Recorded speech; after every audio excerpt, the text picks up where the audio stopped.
Hi, I am Mrs. Sloan, and this is a video on biotechnology that is intended for my honors biology students. And this is part 3 of a chapter 24.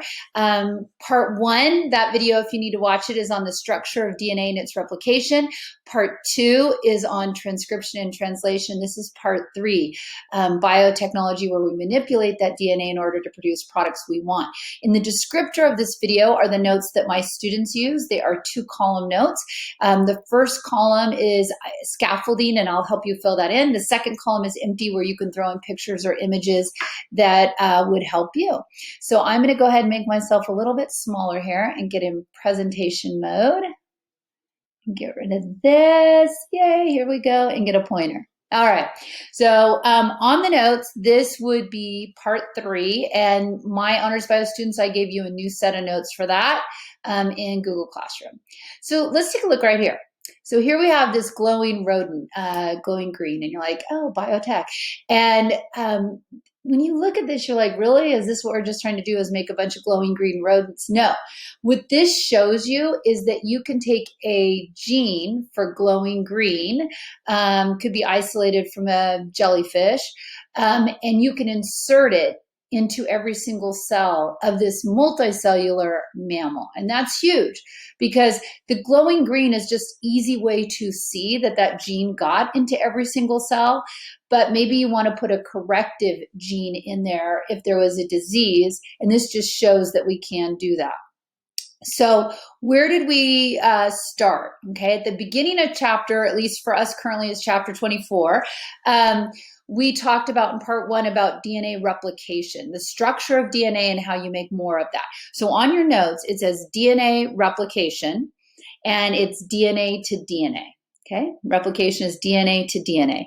And the enzyme you use to do that, there are multiple enzymes, but the one I want you to be thinking about is DNA polymerase, DNA polymerase. Transcription, okay, is using this DNA to make RNA. So it's DNA to RNA. Now remember, there are 3 kinds of RNA I want to remind you of.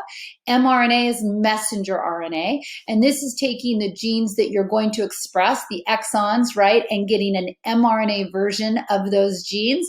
And that's like the ambassador that can leave a eukaryotic cell nucleus and go out and get on a ribosome. Ribosomes are made out of a combination of rRNAs and proteins. And then remember, tRNAs, it stands for transfer. They transfer amino acids to that workbench. And then the ribosomes help catalyze those reactions to put those amino acids together into proteins. So translation is mRNA, also using tRNA and rRNAs to build proteins. And there's that codon, anticodon, remember?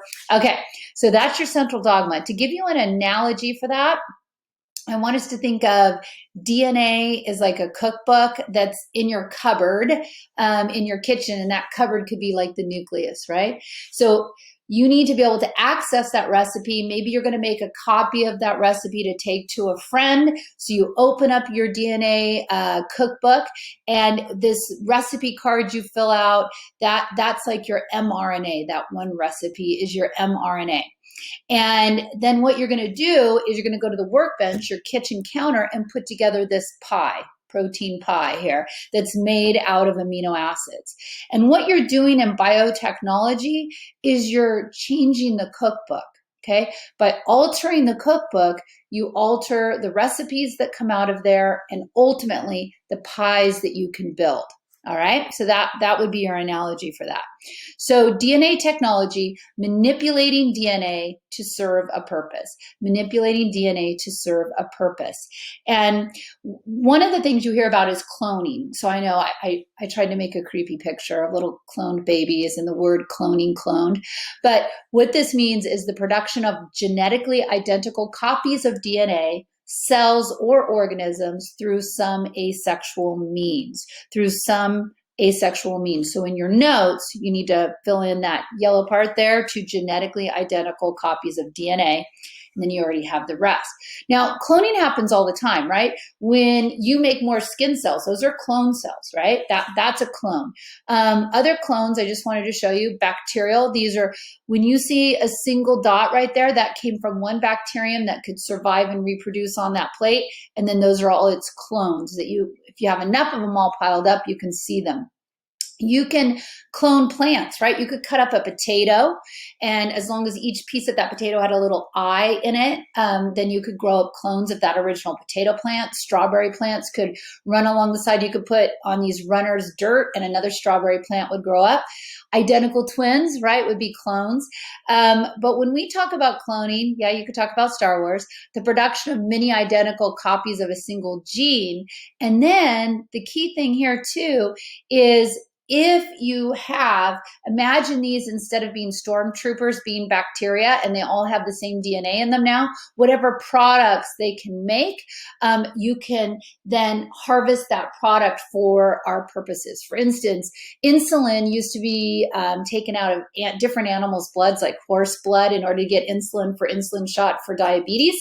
Now they have these bioreactors full of bacteria cranking out the human gene, or the protein from that human gene for insulin, that can then be acquired and then used for a shot. So you don't have to get it from another animal. You're having bacteria generate it for you. So you can get that cloned product.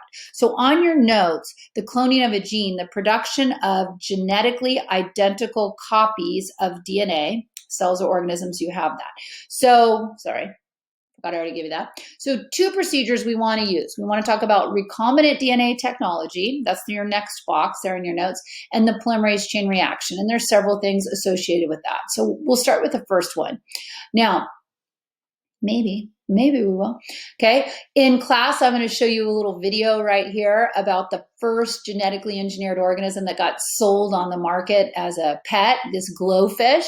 It's a transgenic zebrafish. And so recombinant DNA technology, it involves the combining of DNA from 2 different genomes usually, and the insertion of foreign DNA into a different organism's genome, like what was done here for these glowfish. So on your notes, define DNA from 2 or more different sources. DNA from 2 or more different sources. Now, this process often involves a vector, some way to get that DNA into a cell or organism. So you might use a virus. A common vector, at least for manipulating the DNA, is a plasmid. And we've studied plasmids before, that extra ring of DNA. So number 2 requires a vector to introduce the recombinant DNA, and then you have that plasmids. Extra rings of DNA and viruses are commonly used. So how do you manipulate this DNA? So there's 2 key elements here that you need, okay? And both of them are enzymes: restriction enzymes and ligase. Now, restriction enzymes are chemical scissors, right? DNA is too tiny for us to manipulate with any equipment. We have to use chemical equipment. And restriction enzymes will cut at a specific place, a specific series of bases called the recognition sequence. So that can cut DNA out, and then we can mix and match, and then we have to tape that DNA back together in new combinations, and that enzyme is called ligase. Both of these were harvested from naturally occurring organisms. So for instance, bacteria try to defend themselves against invading viruses. So they have the ability, they have the gene that, if transcribed and translated, makes these chemical scissors, these restriction enzymes, to cut up foreign DNA, and so that it cannot invade their own genome. So we just used what bacteria use naturally to defend themselves, like their immune system, and we're just using that for our purposes.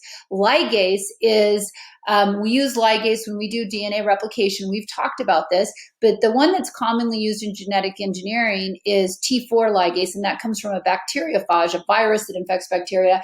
And like I said, they try to invade the viral genome, so they have the ability, they have the genes to make a chemical tape, and we're just just using their genes for our purposes so we can manipulate DNA the way we want to do it. So it came from a bacteriophage. So restriction enzymes, two enzymes needed to introduce recombinant DNA to a vector.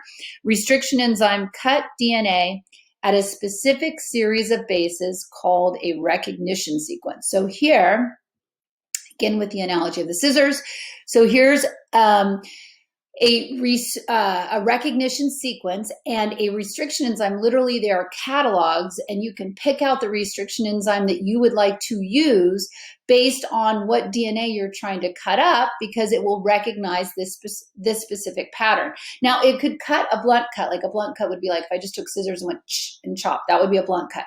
But what's more useful is to come in, across, and back out. So what you do is you create these overhangs of exposed bases, because if you cut two different organisms with the same restriction enzyme, they will have the same sticky ends. Remember, they want to make those the base pairing, right? And so you can mix and match your DNA.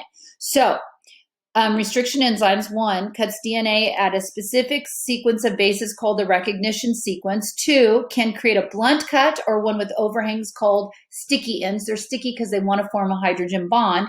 You can cut different DNA with the same RE, and there will be complementary sticky ends that can be welded together with that ligase. So here you have you've cut this, and it cuts at the specific series of bases. So now, if you cut a different organism's DNA with the same restriction enzymes, it'll have these same base pairs exposed so that you can mix and match. Now, restriction enzymes are named from the bacterium that we got them from. Okay, so EcoR1, it comes from this strain of E. coli. So here you have two different organisms, like the dark red and the lighter red. They were cut with the same restriction enzyme. So if you mix them together, they will form these hydrogen bonds with each other, which can be sealed, like I showed you before, with that ligase. And now we've mixed and matched our DNA. So DNA ligase seal the phosphate sugar backbone of the two sticky ends. Seal the phosphate sugar backbone of the two sticky ends. All right.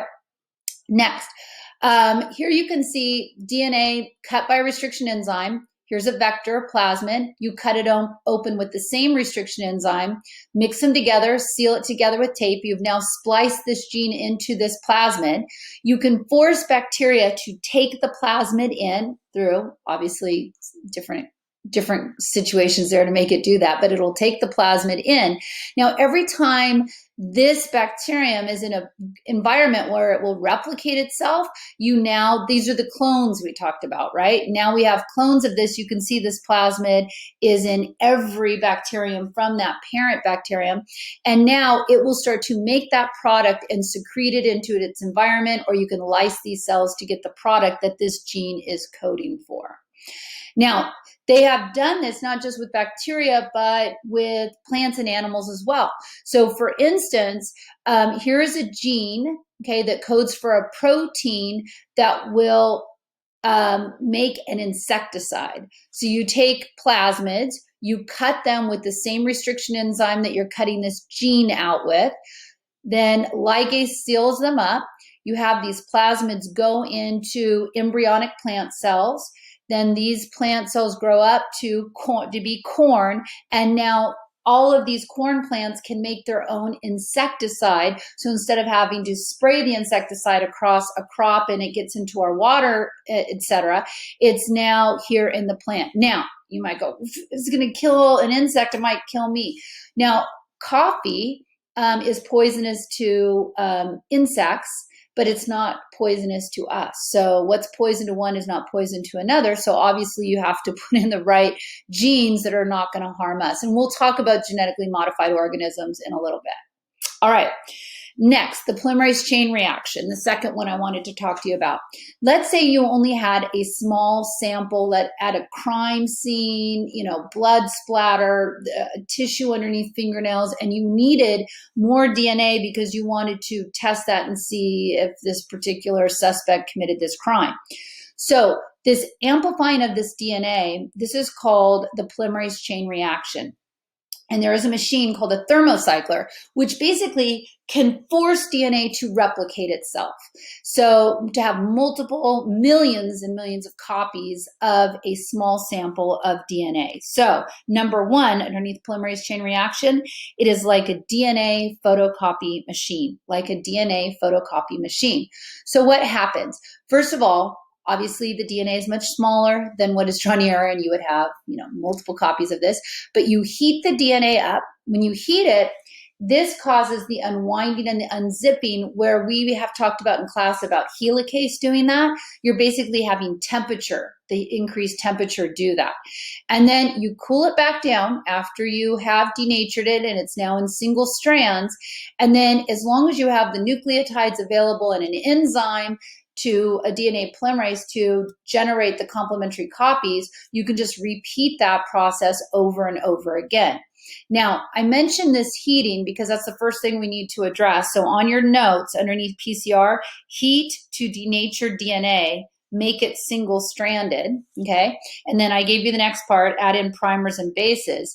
The enzymes, remember, are very temperature specific, right? You have to have them at the right temperature and the right pH. So if you're making it hot enough to act like helicase, you would think you would denature your DNA polymerase, and you would normally. But they have harvested a DNA polymerase from, remember, archaea, that domain there, the extremophiles, from one that is a thermoacidophile that is in Yellowstone, where it's extreme temperature and low pH. And this is called Thermus aquaticus, this particular archaean. And so what you do is you use its DNA polymerase called Taq, and then it will not be denatured by those high temperatures. So start right here, look in the top left-hand corner, heat it up to make it single-stranded. Okay, and then you kind of cool it back down. You have added in primers to get your party started, your Taq, your nucleotides. You allow the primers to bind. You allow Taq to make complementary strands for either one. And now instead of having one copy, you have two copies. And you just keep repeating that, and it's exponential. You keep repeating that cycle, and then you get millions of copies. So on there, you have all the rest of that. Okay, now, back to the crime scene. What are you going to do with this information? Well, to analyze that DNA, you do a process called gel electrophoresis. Now, this gel right here, if you were in my class, we would make this gelatin. It's like expensive Jell-O, and you put a comb in it.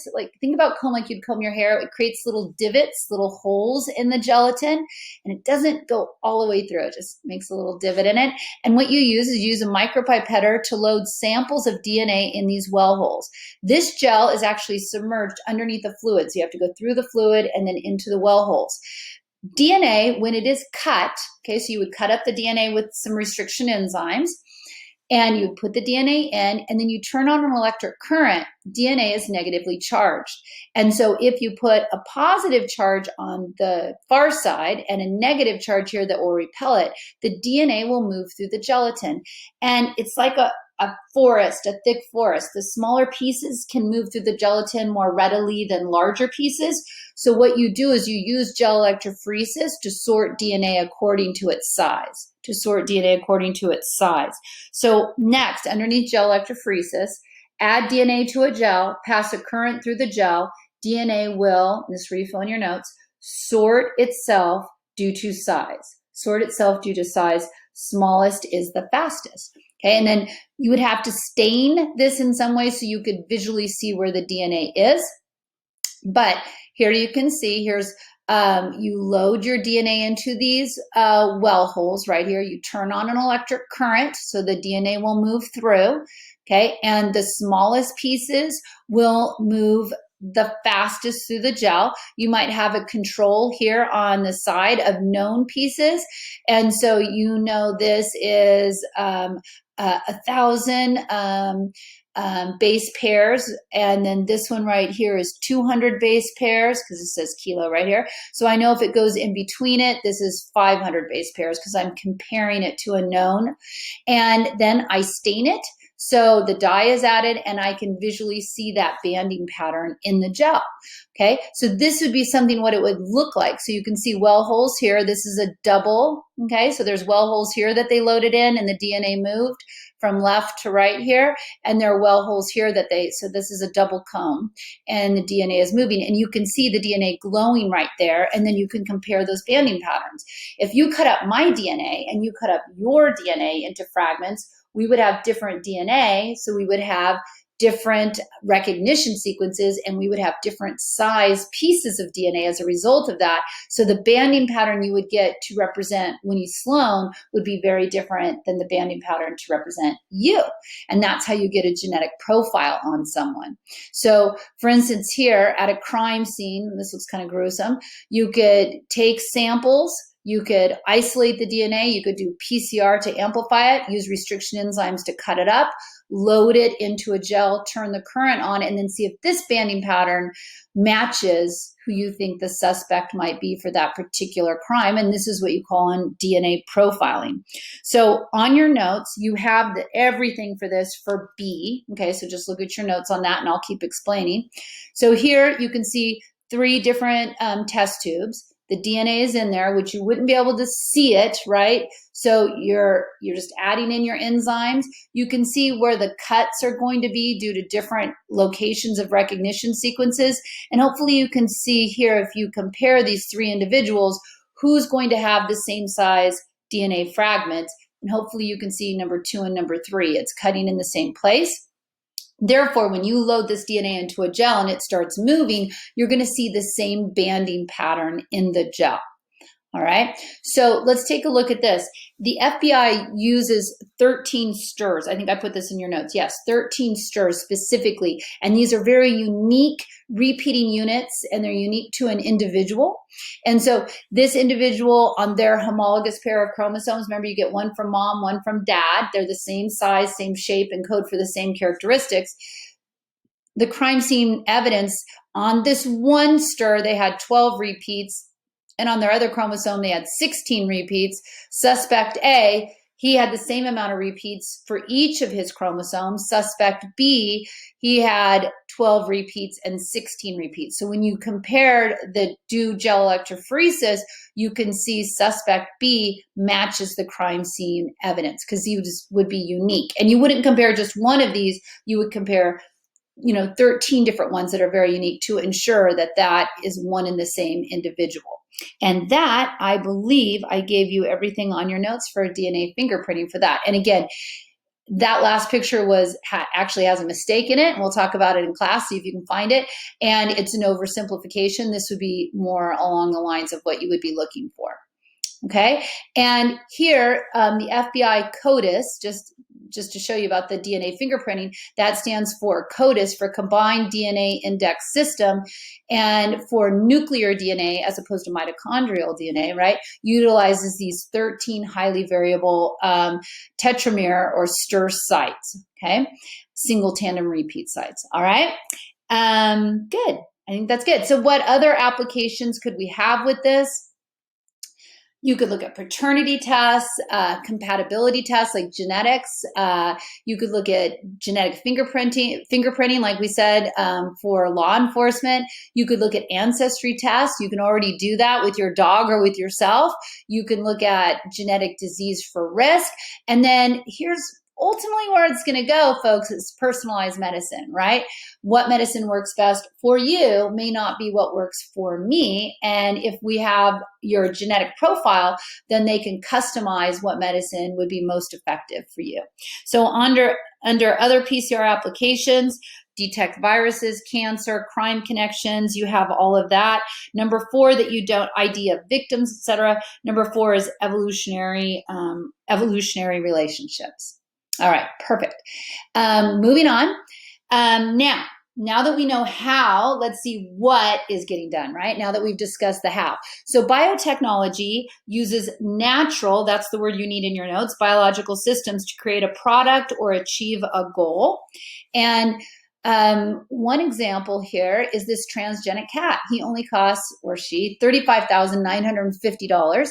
And this particular cat has been genetically engineered, so it would not cause somebody who had allergies to be allergic and be uncomfortable. So it's a pretty expensive cat, but it's a transgenic cat, meaning it has DNA from a different organism or its DNA has been modified. Now, The first GMOs we're going to look at here real quick is just all the genetically modified bacteria that are out there. Let's start right here. They have genetically modified bacteria so that if there was an oil spill, you could spray this bacteria over the oil spill. Let's say you had a drunken sea captain who crashed an oil tanker. Yes, that has happened. You spray that area with this bacteria. It will literally break down the bacteria, degrade it, and then commit apoptosis when they are done. You could put this bacteria on plants to protect them from frost. Others are used literally for mining to isolate certain minerals that you need. And so on your notes for GMOs, you already have genetically modified organisms, transgenic, biotechnology products, what GMOs can produce, genetically modified bacteria. They could create drugs for us. Like I mentioned earlier, insulin, clotting factors, growth hormones, so you can grow them up to produce whatever protein product you need. Promote health of plants, protect from frost, insect toxins, degrade substances like oil and sulfur. And then this is a form of bioremediation using microorganisms or plants to detoxify pollutants. So there's a whole well of things you can do with genetically modified bacteria. Genetically modified plants, like I mentioned before, you can genetically engineer like corn to make their own insect repellent to defend themselves. So for pest resistance, but you can also do it for higher nutrient content. That would be B, higher nutrient content. These are some commercially available GMOs. Again, I'm going to address with you in class about issues with GMOs and allergens. We'll talk about that a little bit more and those health concerns, but definitely that is out there. So production of human proteins, hormones, clotting factors, antibodies. I believe I gave you that in your notes. Okay. And then it would be great, right? Instead of a shot, you can just eat a piece of corn. That'd be pretty cool. I like this plant. It glows when it needs water. And then next is transgenic animals. That's harder, right? Because plants, you're like, oh, whoops, that plant died, no big deal. But when you're working with animals, that's another whole thing, right? The bioethical issues surrounding that. It's a very difficult process, especially if they're multicellular and especially if they're mammals. But the process goes, okay, is let's say you have this human gene and you want this goat to produce it in its milk. This is a pretty difficult step, but you've got to get that gene. Okay, so here you can see some injection right here. Okay, you need to get that gene into that egg. Okay, then once you have that gene into that egg, put the egg into a host goat uterus, and then you give birth to the baby goat, grows up, and now maybe it'll produce that product for you, for you in its milk. This would be gene farming with a pH. But now you've got this one goat, right? That's maybe not enough. So you need to make more. And so what you would want to do there, and I gave you all of this in your notes, is you want to take cells from this transgenic goat, okay? So transgenic goat is right here, okay? Take the nuclei out of the transgenic goat and then get some donor eggs, remove the nucleus out of the donor eggs and put in a diploid nucleus from your transgenic goat. Okay, so switch out the nucleus, because remember, you don't want, if you try to combine sperm and egg, the normal way to make a baby, then it's going to be a mixture of the two parents, right? So here, take the egg, remove the haploid nucleus out, put a diploid nucleus from your transgenic goat in, and then you need to get some host goats, and now you have more, and then you would repeat that process. Current success rate is about 1% to 2%. Maybe it's a little bit more at the timing of this video. So this would be under, I gave you that, and then gene farming is using transgenic farm animals to produce pharmaceuticals in things like milk or urine. Okay? Pharmaceuticals. All right, biotechnology today. A couple other uses we want to talk about. One would be gene therapy, and I'm going very brief and simple on this. And this is an accepted therapy for the treatment of a disorder that has been used to cure like inborn errors of metabolism or other genetic anomalies. There are two paths for that. ex vivo and in vivo, and they are exactly like they sound. Ex vivo, you remove cells from your patient, fix them either with a virus or a plasmid, and then return those fixed engineered cells back to that individual, and hopefully they make more copies of the correct copy. And so that involves removing, and when it gets returned, it's not rejected because it's this person's own cells. In vivo gene therapy would be, either through a nasal, breathing in, or a shot, injectable vectors. And this would be similar to the mRNA vaccine, right? Where we're getting a copy, right, of the mRNA for the spike proteins on the virus. And the vector to hold it is a liposome, like a manufactured like fat bubble.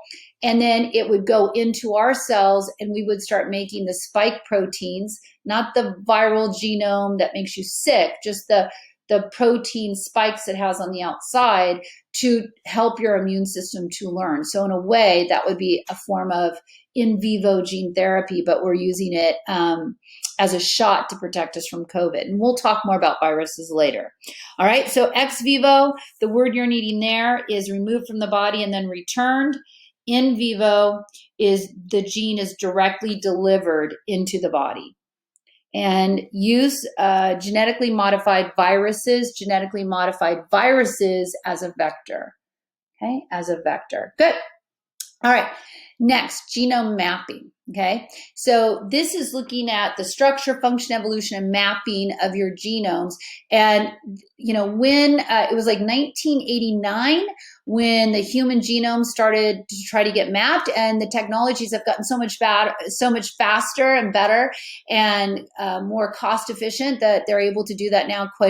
It's a big deal now, and pretty readily available for you. This is a link if you download this presentation, which is on the notes that I provide.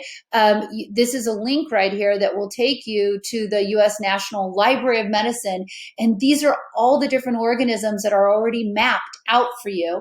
And not only that, can you look at them, but you can compare them one to another and look for similarities between you and, let's say, a fruit fly. So on genome mapping, it's the study of our complete genetic makeup and that of other organisms and And from this, also, once you're completely mapped, you could get individually mapped, and that individual map would be your genetic profile. And these are unique characteristics to you that could be used for looking at diseases or what medicine would work best for you. So genetic profile can indicate genetic illnesses and what drug therapy might work best.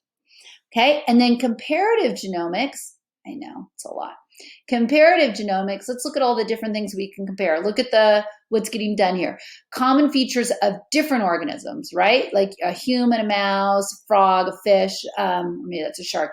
You can compare that DNA and we can look at similarities and differences between totally different species or closely related species and look for similarities and differences, like different primates, or just, let's say, humans, right? And look for just the small differences amongst us within a single species.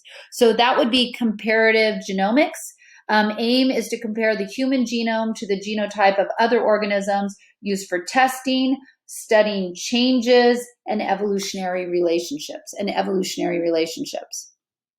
All right, so here, this would be like between different species, making genome comparisons, like what's the DNA that codes for ears between a chimp and a human, look at the differences, what does the DNA say? There's something called the HapMap project, which is looking at comparisons just amongst the human species and looking at differences, and especially how this could affect what drugs you need to use to treat different illnesses. All right. One of the newer, most amazing, powerful tools is called CRISPR, and this is all about gene editing. And again, these tools came from living organisms, bacteria, that they used in defense of viruses attacking them. When you talk about CRISPR, clustered regularly interspaced short palindromic repeats, okay? And this is called the Cas9 complex. Here are the two parts. The Cas9, remember we talked about restriction enzymes? These are scissors that can snip the DNA. But here's the deal. That's what their original intent is for, but we have now manipulated those so they can do other things, not just act as scissors to cut, but they can bring in other proteins, bring in other enzymes, edit the genome, turn genes on and off. So its original intent was to cut up viral DNA. Now, so that you cut it in the right place, you have a guide. So that's guide RNA, tailor-made sequence that ensures Cas9 is cutting in the right place. So you give it the right guide, you give it the right editing tool, and let it go to work in each of your cells. So you can modify the DNA code, edit out genes, change genes, etc. So, and we'll watch a video about this in class, really, really interesting. And there's a link, like I said, if you download this, you can watch it as well. So underneath CRISPR, powerful new tool for genome editing or repairing DNA. Cas9 are the scissors that snips the DNA, and then I've added on there and now modified for other purposes, such as turning genes on and off. And gRNA is guide RNA, tailor-made sequence that ensures Cas9 is cutting or working in the right place. All right, so I know that I've given you a lot here, a lot. Oh, sorry, let me get to the CRISPR-Cas9 system. Sorry. It auto plays when I'm in presentation mode. Okay, so I know I've given you a lot.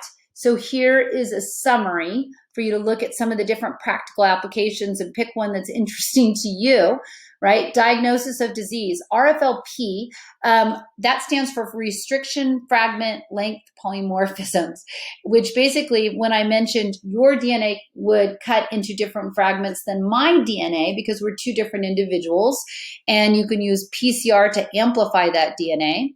Gene therapy, gene editing with CRISPR, pharmaceutical, having bacteria produce products for us, transgenic organisms producing pharmaceuticals, like we talked about with that transgenic goat, forensic applications, genetic profiles, PCR gel electrophoresis, and environmental cleanup, and agriculture applications when we modified plants. So when we think about all the applications, there's quite a bit out there. And that's why in the notes and summary, I said, what interests you of all these different things? And remember too, anytime you're right? We're changing the cookbook, right? So are there bioethical issues associated with that? Yes, 100%. Changing the cookbook.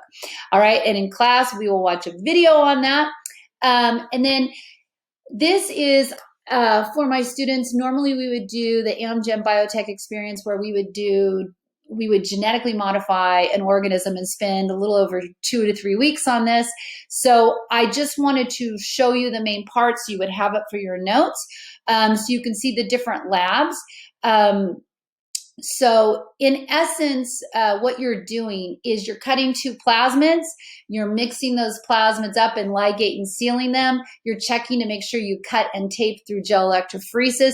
You're transforming E. coli to pick up the genes that you now have, and then you're growing them on a plate to see which ones got which genes. Obviously more to it than that. That is a simple summary. But the first thing we would do is we would learn how to use a micropipetter, and each of my lab stations has their own gel box. So if you're watching this video other than the year of COVID, then we are in class and this is exactly what we're going to be doing. So you would learn how to run a gel. So lab 1 is reviewing and learning the tools of a micropipette and gel electrophoresis.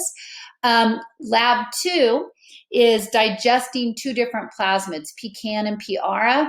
And what we would do is we use 2 restriction enzymes, and you would be cutting up rings of DNA, these 2 plasmids. And there's the BAM recognition sequence and the Hindi recognition sequence. And what we're trying to do is this gene right here, RFP, it will make bacteria, if they have this gene in them, glow red like a jellyfish.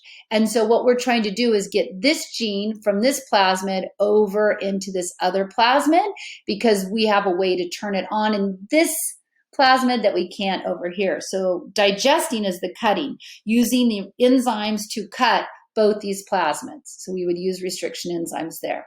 Then after we've cut, we need to tape this in here and seal it with ligase. So that's the ligation part. So that's lab 3, combining fragments of pecan and piara to form a totally new plasmid. So this would be piara R that we would form.